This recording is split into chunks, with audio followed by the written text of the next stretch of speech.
بسم اللہ الرحمن الرحیم۔ کہا جاتا ہے کہ کسی علاقے میں قحط سالی پیدا ہو گئی۔ اس قحط سالی کی لپیٹ میں نہ صرف انسان بلکہ چرند و پرند سب اس کا شکار ہو گئے۔ مویشی مالکان بے حد پریشان تھے۔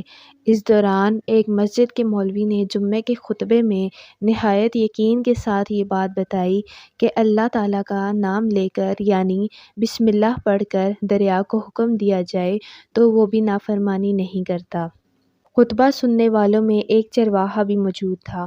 مولوی کی یہ بات اس کے دل میں اتر گئی اور اس بات پر اس کا یقین کامل ہو گیا۔ اس نے واپس آ کر اپنی بکریاں کھولی اور سیدھا دریا پر چلا گیا۔ اونچی آواز سے بسم اللہ الرحمن الرحیم پڑھا اور کہا کہ مجھے اپنے اوپر سے گزرنے دے۔ یہ کہہ کر اس نے اپنی بکریوں کو لیا اور دریا پر چلتا ہوا دریا پار کر گیا۔ دریا کے دوسری طرف کا علاقہ گھاس سے بھرا پڑا ہوا۔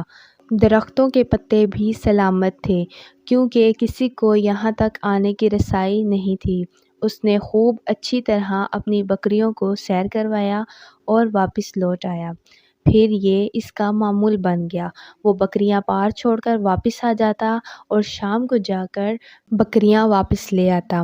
اس کی بکریوں کا وزن دگنا چگنا ہو گیا۔ لوگ چونک گئے اور اس سے پوچھا کہ وہ اپنی بکریوں کو کیا کھلاتا ہے۔ وہ سیدھا سادہ اور صاف دل نوجوان تھا۔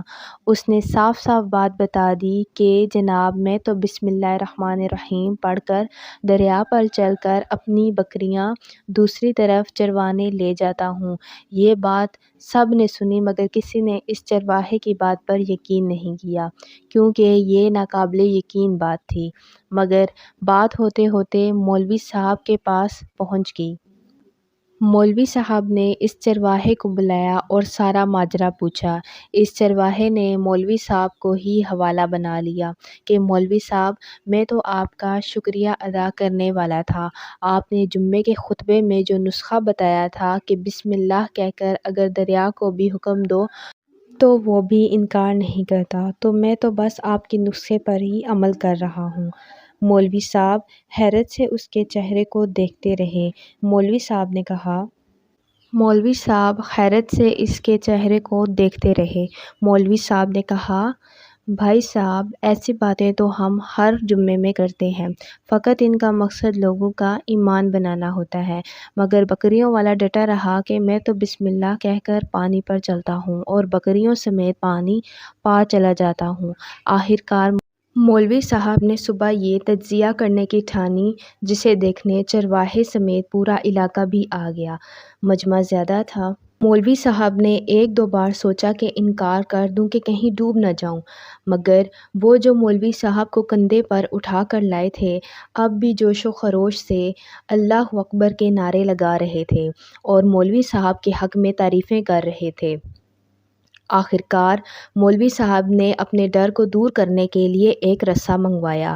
پہلے اسے ایک درخت کے ساتھ باندھا، پھر اپنی کمر کے ساتھ باندھا، پھر ڈرتے ڈرتے ڈھیلا ڈھالا بسم اللہ پڑھ کر دریا پر چلنا شروع ہو گئے، مگر پہلا پاؤں ہی رکھا تھا کہ پانی میں گر گئے۔ مولوی صاحب ڈبکیاں کھانے لگے اور پانی کے بہاؤ میں بہنا شروع ہو گئے۔ لوگوں نے کھینچ کھینچ کر باہر نکالا۔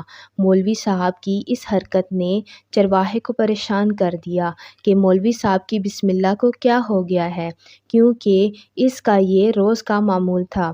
اس کے اپنے یقین میں کوئی فرق نہ آیا۔ اس نے بسم اللہ کہہ کر بکریوں کو پانی کی طرف اشارہ کیا اور خود ان کے پیچھے چلتا ہوا پار چھوڑ کر واپس بھی آ گیا۔ لوگ اسے ولی اللہ سمجھ رہے تھے اور اس کے حق میں نعرے لگا رہے تھے، مگر وہ سب سے بے نیاز سیدھا سادہ انسان تھا۔ وہ مولوی صاحب کے پاس پہنچا اور کہا مولوی صاحب میں آپ کی بسم اللہ کی تعریف سے کافی پریشان تھا، مگر پانی پر چلتے ہوئے مجھے آپ کی بسم اللہ کی بیماری کا پتہ چل گیا ہے۔ اس چرواہے نے درخت سے بندھی رسی کی طرف اشارہ کیا اور کہا مولوی صاحب یہ ہے آپ کی بسم اللہ کی بیماری، آپ کی بسم اللہ کی برکت کو یہ رسا کھا گیا۔ آپ کو اللہ اور بسم اللہ سے زیادہ اس رسے پر بھروسہ تھا، لہٰذا اللہ نے بھی آپ کو اسی رسے کے حوالے کر دیا۔ پھر کہنے لگا، مولوی صاحب آپ بھی کمال کرتے ہو، آپ نے اللہ کا کلام سنا مگر یقین نہیں کیا، لہٰذا آپ کو اللہ نے رسوا کر دیا۔ محترم عزیز دوستو، یہی کچھ ہمارا حال ہے، ہماری نمازوں اور دعاؤں کا حال بھی یقین سے حالی ہے۔ یہاں پر کہانی ختم ہوتی ہے۔ اگر آپ ہمارے چینل پر نئے ہیں تو چینل کو ضرور سبسکرائب کریں تاکہ ہماری ہر نئی آنے والی ویڈیوز آپ تک بآسانی پہنچ سکیں۔